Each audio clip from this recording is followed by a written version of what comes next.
Erdogan election defeat would be revenge, Syrian Kurds. The YPG claims the Turkish president failing to win another term would be payback for Ankara's counterterrorism operations in Syria. President Recep Tayyip Erdogan's defeat in this month's presidential election would serve as revenge for Turkey's military operations in Syria, a top official of the People's Defense Units, YPG, has said. Salah Muslim, one of the leaders of the YPG, a Syrian militant group affiliated with the Turkish Kurdistan Workers' Party, PKK, and designated by Ankara as a terrorist organization, said in an interview with Media Haber Kurdish TV channel that his organization has grown frustrated with Turkey's counterterrorism operations ongoing in the northern part of Syria since 2016, Daily Sabah reported. Now, we have an opportunity in our hands, Muslim said, stressing that the YPG is eager to see Erdogan unseated. It's the first time we have such a thing happening in elections. He added that if we can win at the ballot box, we will take all the revenge from the defeat of one person. Muslim's statement comes as several members of the YPG and the PKK have openly expressed support for Erdogan's main challenger, Kemal Kılıçdaroğlu, as the two head into a runoff election on May 28. In the previous round, held on May 14, both candidates failed to secure an outright majority, with Erdogan gaining just over 49.4% of the vote while Kılıçdaroğlu received 44.96%. Kılıçdaroğlu has vowed to mend Ankara's relations with NATO and revive Turkey's EU membership talks, which have been effectively stalled since 2016. He has also accused Russia of spreading conspiracies and deep fakes, apparently referring to footage circulating online purportedly linking him to the PKK, and told Moscow to get its hands off the Turkish state. Russia has rejected the accusations. Erdogan has repeatedly accused his rival of colluding with terrorists and threatening to undo Turkey's achievements in its war on terror. He has also blasted Kılıçdaroğlu for trying to detach the country from Russia. Turkey has been waging low-intensity warfare against Kurdish militias along its Syrian and Iraqi borders for 4 decades, in a back-and-forth campaign that has claimed the lives of over 40,000 people. The PKK and its affiliates have been waging an insurgency since 1984, demanding political and cultural autonomy with the final goal of establishing an independent Kurdish state, laying claim to territories in southeast Turkey and northern parts of Iraq and Syria. China raises pension payments, issues guidance for basic elderly care system. China announced Monday that it will raise the basic pension payments for retirees in 2023, marking the 19th consecutive annual increase. The average monthly payment for pensioners of enterprises, government agencies, and public institutions is set to be lifted by 3.8% from the 2022 level, according to a circular jointly issued by the Ministry of Human Resources and Social Security and the Ministry of Finance. Last year, China raised the basic pension payments for retirees by 4% from the level of the previous year. China has expedited its efforts to mobilize more resources to cope with an aging society. Official data shows that by the end of 2022, the number of Chinese people aged 60 or above had surpassed 280 million, accounting for 19.8% of the country's total population, while the percentage stands at 8.87% in 2010. The country has recently released a set of guidelines to facilitate the building of a basic elderly care system amid efforts to pursue a proactive national strategy regarding population aging and ensure equitable access to public services. According to the guidelines, released jointly by the General Office of the Communist Party of China Central Committee and the State Council General Office, basic elderly care services consist of material assistance, nursing, and caregiving services, among others. They are provided directly by the government or by parties supported by the government. The guidelines noted that the system should follow the principles of meeting essential needs and be universally accessible. In the meantime, the system should also allow families with financial difficulties to be supported in elderly care and ensure all institutional resources regarding elderly care are optimized and integrated. The guidelines listed 5 key aspects where more work should be done. They include forming and implementing a list of elderly care services, establishing an active response mechanism for providing accurate services, enhancing the mechanism that ensures sound elderly care services, improving service capacity, and making such services more accessible. EU state reveals ongoing contact with Russia. The West has a global responsibility to talk to Moscow, Austrian Foreign Minister Alexander Schallenberg says. Austria has maintained informal contact with Russia since the conflict in Ukraine began, Foreign Minister Alexander Schallenberg said on Monday. While Vienna has backed the EU's sanctions regime thus far, the diplomat insisted that the bloc cannot cut off its largest geopolitical neighbor. In an interview with Die Welt, Schallenberg was asked whether Vienna maintains informal channels of communication with the Russian government. The official replied yes, adding that the U.S. administration is doing the same. We have a global responsibility, he explained. Russia has not disappeared from the map. Russia is the EU's largest geographical neighbor and the largest nuclear power on this planet. Schallenberg said that he believes the West should not push Kiev to seek a ceasefire, and that Russian officials should be prosecuted for war crimes and the crime of aggression.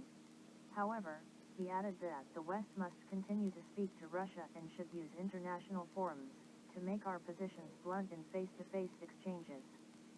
Austria is constitutionally neutral and does not supply Ukraine with arms or train its soldiers.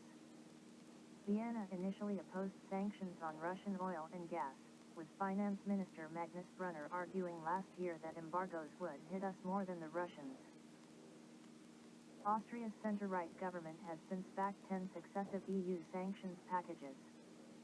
Although Schallenberg has repeatedly warned the bloc against sabotaging its future relations with Russia through excessively punitive measures, such as a visa ban for Russian citizens pushed by Poland and the Baltic states. Schallenberg has also defended Austria's Raiffeisenbank for continuing to operate in Russia. Let's get real, he told Reuters in March. 91% of Western companies are still in Russia.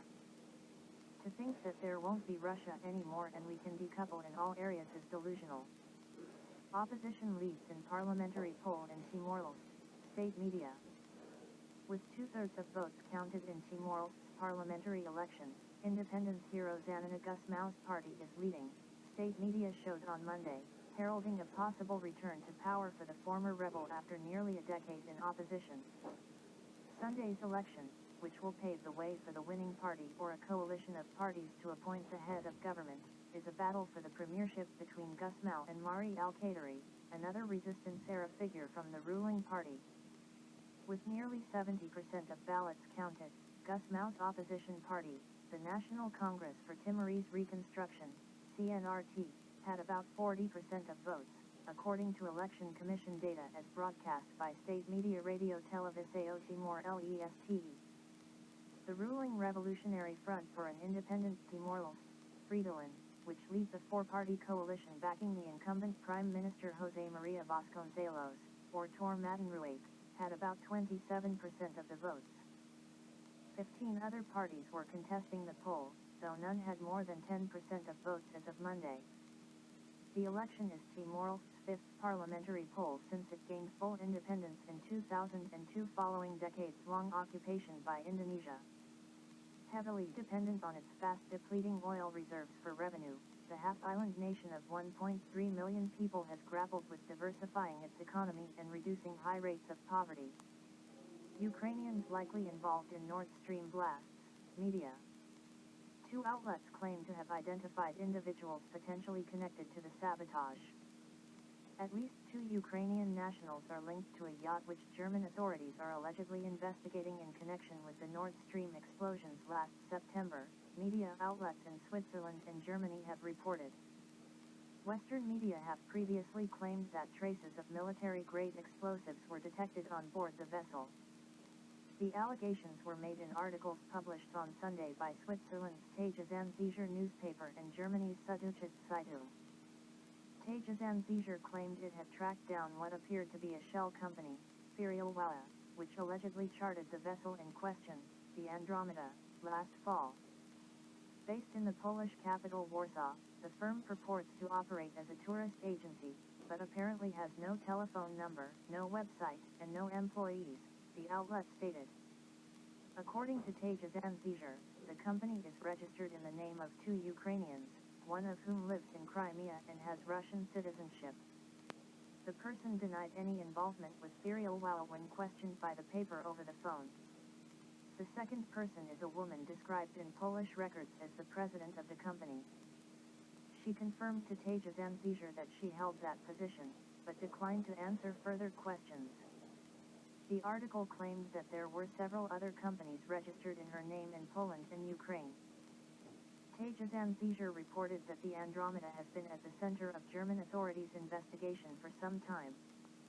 While its exact route remains unknown, it is believed that the vessel had passed through the area where explosions later destroyed the 2 Nord Stream gas pipelines, the report alleged. According to the paper, investigators found traces of explosives that could be used underwater aboard the vessel, echoing claims in a report in the New York Times in April. In addition, officials reportedly identified one of the 6 crew members, who had presented fake Romanian and Bulgarian passports, as a 26-year-old Ukrainian man originally from a town southeast of Kiev. The individual allegedly serves in the Ukrainian armed forces. Tittle-1 suggested that German investigators are leaning toward the version that a state intelligence service was involved in the attack. Authorities are also skeptical that Russia might have been behind the blast, the paper claimed. Earlier this month, high-ranking Russian diplomat Konstantin Gavrilov revealed that the U.S. had failed to respond to Moscow's request for information surrounding the case. In early February, veteran American journalist Seymour Hersh published a bombshell report blaming the U.S. for destroying the key gas route. While Washington dismissed the allegations as utterly false, Russian President Vladimir Putin said in late March that he fully agreed with Hersh's findings. 3 Palestinians killed by Israeli forces in the West Bank, Palestine says.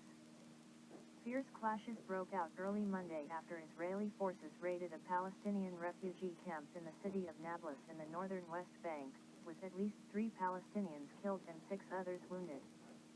The Palestinian Ministry of Health said in a statement that the 3 died after being shot by Israeli soldiers during the clashes. Witnesses said that the Israeli army stormed the camp at midnight, triggering conflicts between the soldiers and Palestinians. There has been no immediate Israeli comment on the incident.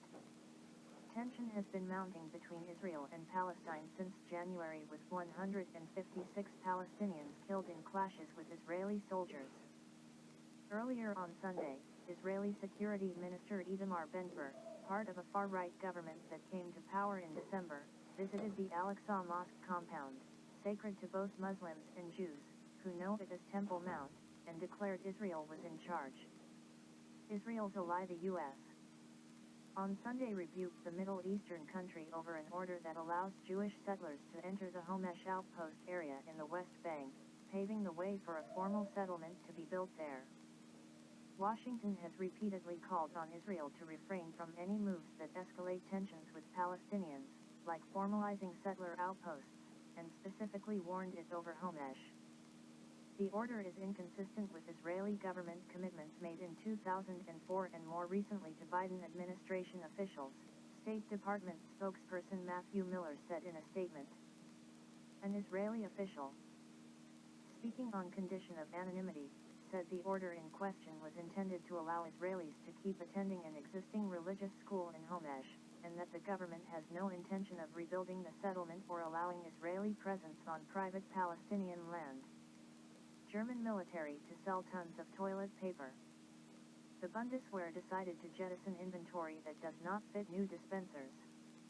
The German military is auctioning off nearly 10,000 rolls of toilet paper that do not fit new dispensers at Bundeswehr facilities, local media reported on Monday. According to a posting on the Webeg online auction platform, which was picked up by the German TV network RTL, the Bundeswehr is offering a total of 12 pallets of toilet paper stored in 360 boxes that has a transport weight of over 3 tons. While it is unclear when exactly the ad was posted, the auction is scheduled to last until May 31st.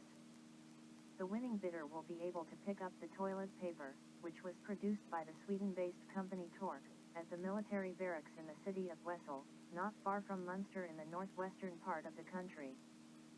Potential buyers will need to register with the military department where the inventory is being stored before coming to the premises to pick it up or view it, the ad reads. The German military told RTL that the sale was due to having switched the toilet paper dispensers at Bundeswehr sanitary facilities to pieces made by a different company.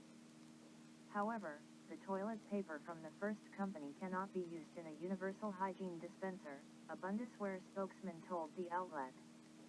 According to RTL, the German military has also put printer toners, desks, and laptops up for sale. The state of the Bundeswehr stocks of weaponry and other equipment and amenities has been an issue of concern in Germany. In March, Eva Hagel, who serves as the country's parliamentary commissioner for the armed forces, claimed that the Bundeswehr has too little of everything and it has had even less since February 24, 2022, referring to when Russia started its military campaign in Ukraine.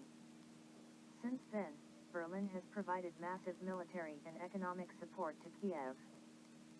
She noted that the German army also lacked functioning toilets, clean showers, indoor sports facilities, troop kitchens, and last but not least, wireless internet. Hagel also pointed out that the government had failed to spend any of the money from a €100 billion, $108 billion, special defense fund created last year in light of the Ukraine conflict. Greek conservatives win general elections, fall short of majority. Greek conservatives received a clear mandate from the Greek people to continue efforts to change the country with a strong government, Prime Minister Kyriakos Mitsotakis said on Sunday after his New Democracy, ND, party won the general elections by a huge margin. ND garnered 40.79% of the votes, securing 145 seats in the next 300-member parliament, according to 96.03% of the votes counted. Official results released by the Interior Ministry showed. The main opposition party, Syriza Progressive Alliance, gained 20.05% of votes with 72 seats, while another three parties that passed the 3% threshold will also enter the new parliament, said the Interior Ministry. The results of the ballot are clear. They show that New Democracy has the approval of citizens to rule autonomous and strong, Mitsotakis told media at the party's headquarters, shortly after receiving a congratulatory call from Syriza Progressive Alliance's leader Alexis Tsipras. The third biggest party in Sunday's elections was the socialist Pacific Pan-Hellenic Socialist Movement for Change, which received 11.52% of the votes with 41 seats, the results showed. The other two parties to enter the parliament are the Communist Party of Greece, KKE, with 7.21% of the votes and 26 seats, and the right-wing Elliniki Lysi, Greek Solution, with 4.45% of the votes and 16 seats. Voters' turnout stood at 60.26%. Without achieving an absolute majority, ND will have to seek for a coalition to form a government, an option he already declined during the pre-election campaign. And Mitsotakis had implied that ND will seek an absolute majority in the follow-up elections. The final results are expected to be announced on Monday. After that, Greek President Katerina Sakellaropoulou will give a mandate to the leader of the biggest party to form a new government. Under the constitution, leaders of the top three parties have 3 days each to form a coalition.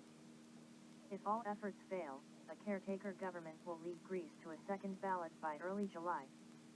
The runoff vote could be held on June 25, local media reported on Sunday, citing sources from ND. In the second ballot, a revised electoral system which provides a bonus of up to 50 extra seats for the winning party, will be used, facilitating the formation of a single-party government. Political analysts say, under this system, the front-runner could win a majority in parliament with about 38% of the votes. In the previous general elections in July 2019, ND had won 39.8% of the vote with 158 seats in the parliament and Syriza 31.5% with 86 seats. China accuses Japan of smear campaign. Beijing summoned Tokyo's envoy on Sunday, urging to stop stoking confrontation. Chinese Vice Foreign Minister Sun Weidong summoned Japanese Ambassador Hideo Terumi on Sunday in response to a wide array of accusations made against Beijing at the G7 summit in Hiroshima. Japan, which currently holds the rotating presidency of the Group of Seven, has sided with Western countries in smearing and attacking China, as well as meddling in its domestic affairs, Sun said, as quoted by CGTN. The Chinese side is strongly dissatisfied, and resolutely opposes it, the diplomat said, urging G7 members to stop creating and stoking bloc confrontation. In a joint communiqué published on Saturday, the G7 accused China of economic coercion, human rights abuses, and inciting tensions in the Taiwan Strait. The Japanese embassy in China released a statement on Sunday, saying that Terumi told Sun that the concerns raised by the G7 were justified and will be voiced again if China does not change its behavior. Beijing previously accused the Group of Seven of seeking to impose an America First model on the world, and warned that it would fail. The G7 consists of the US, Canada, Britain, France, Germany, Italy, and Japan. NC leader shrugs off militarization fears over new US-Papua New Guinea Pact. Washington seeks to expand its footprint in a bid to dampen China's expanding clout in the Asia-Pacific region, whether it is by forming political military blocs like AUKUS, or individual security pacts, like the one with Papua New Guinea.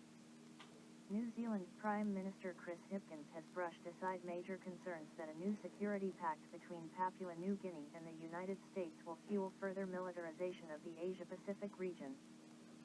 The agreement that will give the U.S. military access to the Oceanian nations' airfields and ports isn't just about security, he insisted, speaking to the media after a meeting with PNG Prime Minister James Marape in Port Moresby, the capital of the Pacific Island country. New Zealand doesn't support militarization of the Pacific. Having said that, military presence does not necessarily signify militarization, Chris Hipkins said.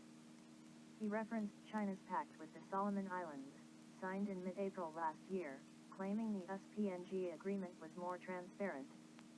We know what's in the arrangement and we can see that it's an extension of an existing relationship and it isn't just about military presence. It's about a range of other different issues where there is an existing solid relationship that's being built on. From a New Zealand perspective, we do see them as different.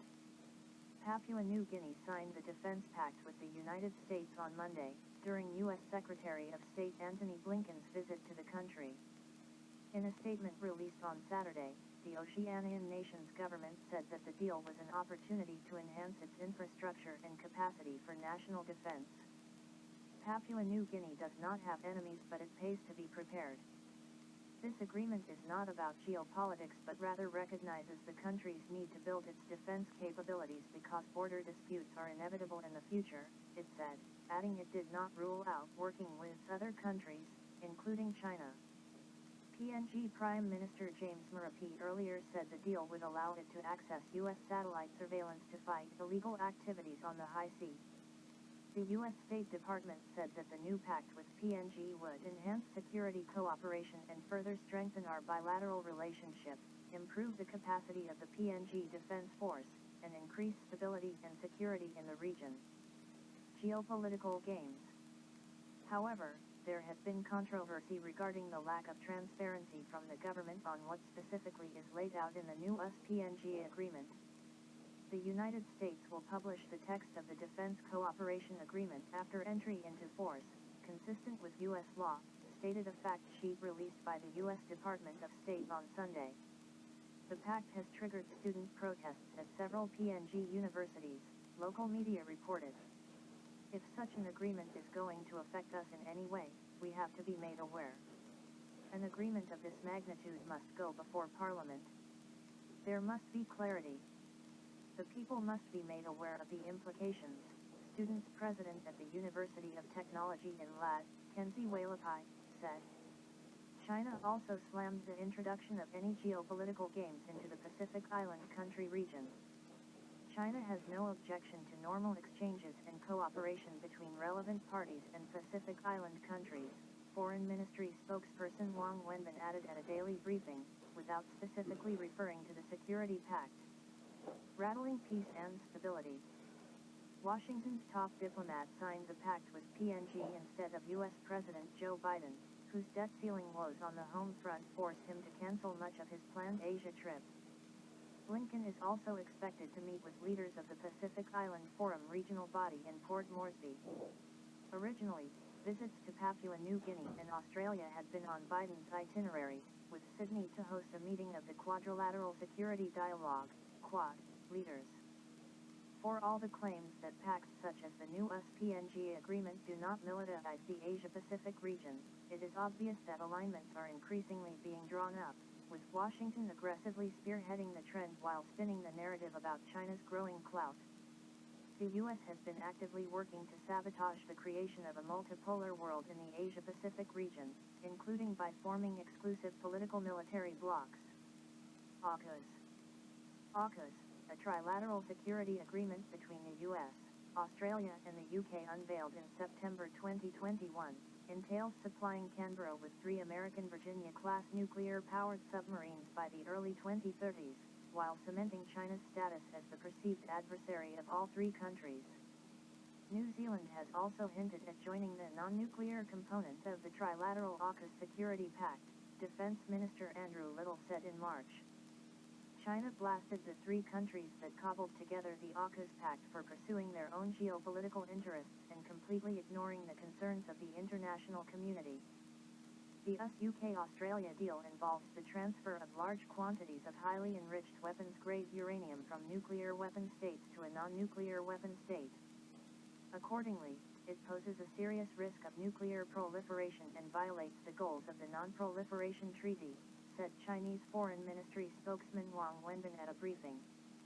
Russia has also voiced its concerns about the AUKUS Pact.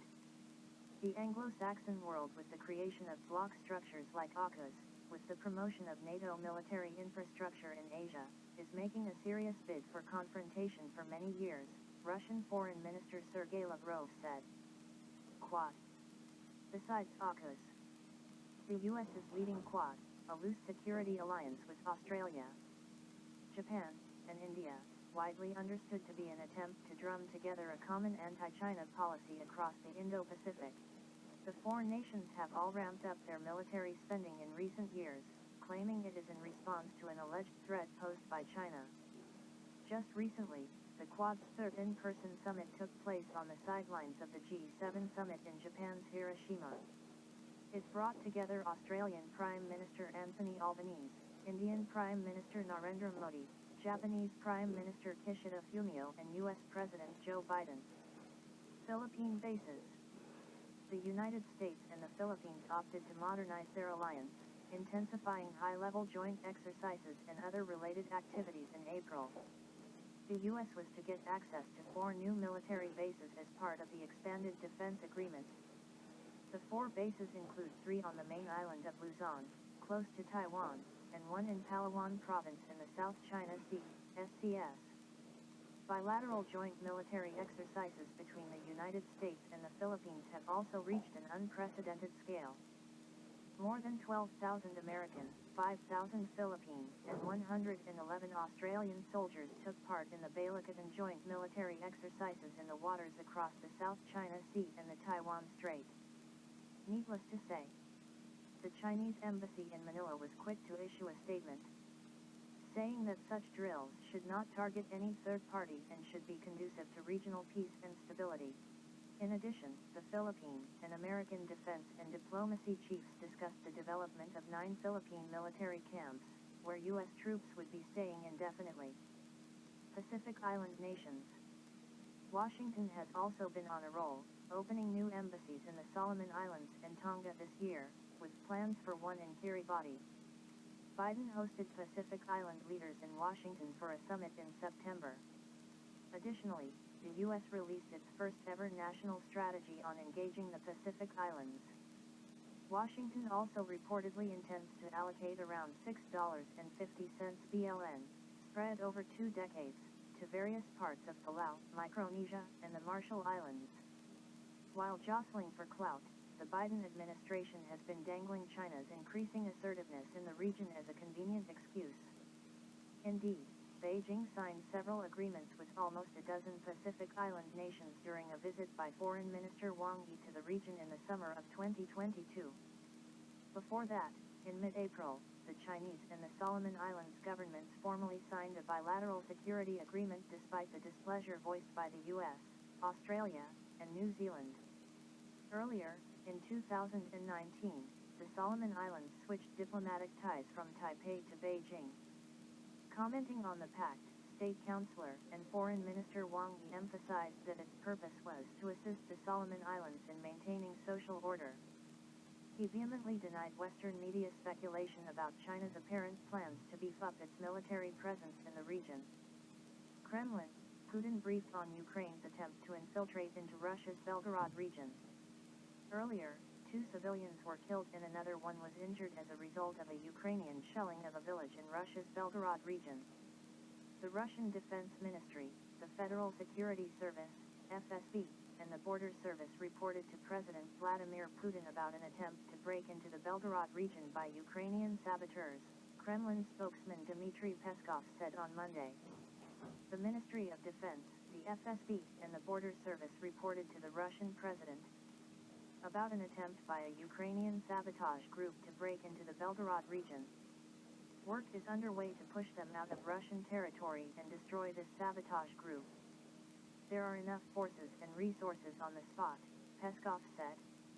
The purpose of sabotage acts, like the one in the Belgorod region, is to divert attention from what is going on in the city of Bakhmut and to minimize the political effect of the loss of city by Kiev, the official added. Earlier in the day, Belgorod Region Governor Vyacheslav Gladkov said that a Ukrainian sabotage and reconnaissance group had infiltrated the territory of the Gavoronsky district of the region. A sabotage and reconnaissance group of the Ukrainian armed forces infiltrated the territory of the Gavoronsky district. The armed forces of Russia, together with the Border Service, the Russian Guard and the FSB, are taking the necessary measures to eliminate the enemy, Gladkov wrote on Telegram. The governor of the Belgorod region said 3 people were hospitalized with shrapnel wounds and a kindergarten caught fire after shelling in the Gavoronsky district. The governor added that he would report on the details. Ukraine has carried out several attacks on the Russian regions along its border, including the Belgorod region, amid Moscow's special military operation.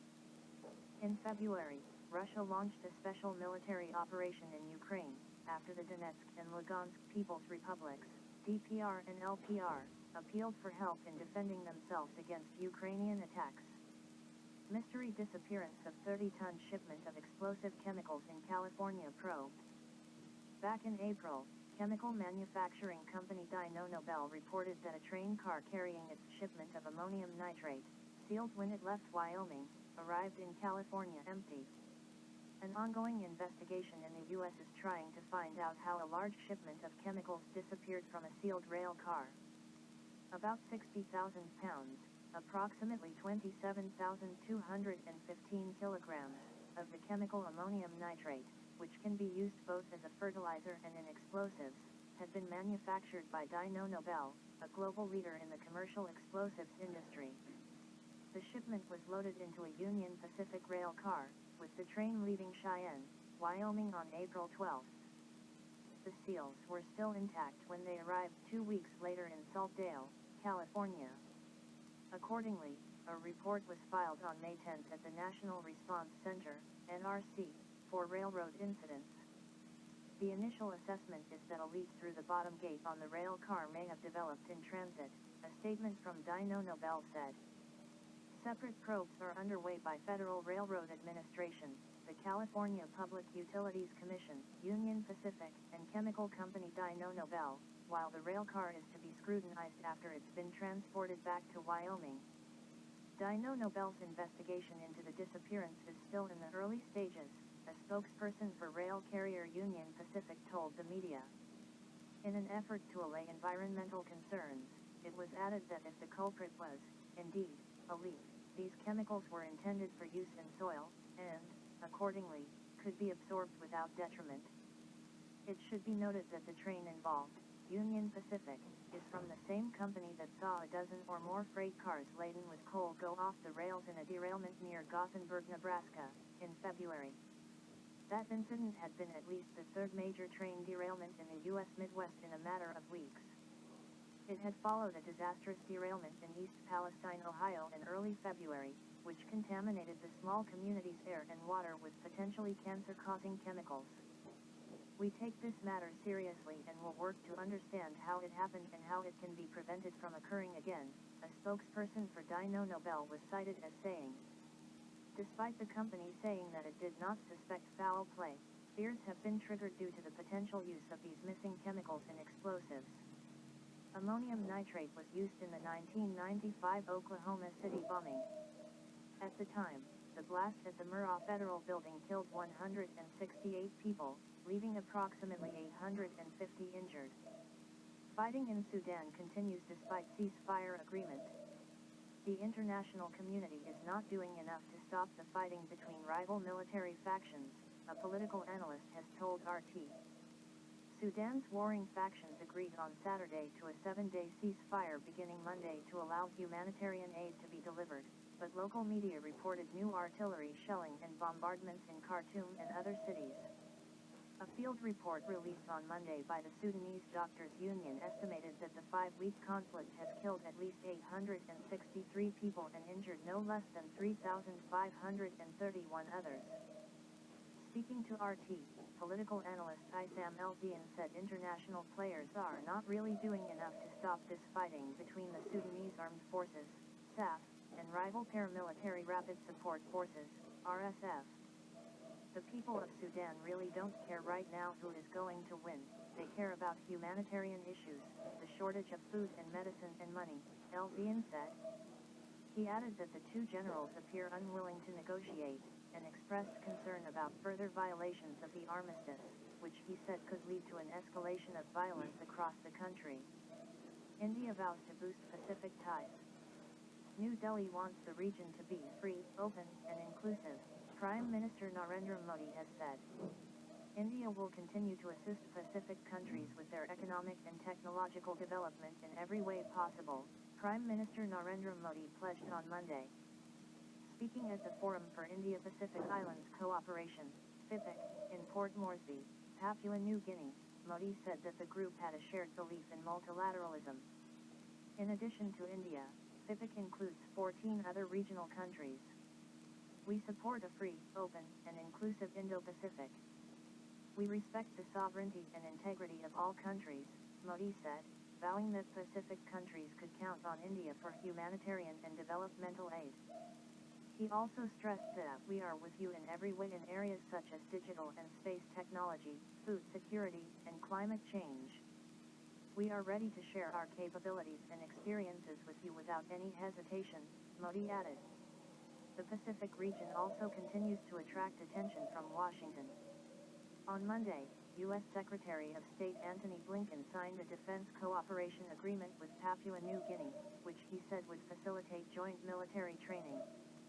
Under the new pact, the U.S. will also provide $45 million to improve security cooperation, which, among other things, will be used to purchase personal protective equipment for the Papua New Guinea Defense Force. Commenting on the development, Chinese Foreign Ministry spokeswoman Mao Ning said that Beijing, which itself has been trying to forge close ties with Pacific countries in recent years, does not object to exchanges between regional actors. However, she warned that we need to be vigilant about engaging in geopolitical games in the name of cooperation. After addressing the FIPIC summit, Modi embarked on a 3-day visit to Australia, where he was welcomed by members of the country's 700,000-strong Indian diaspora. The leader is also set to meet with his Australian counterpart, Anthony Albanese, to discuss efforts to boost trade and security cooperation.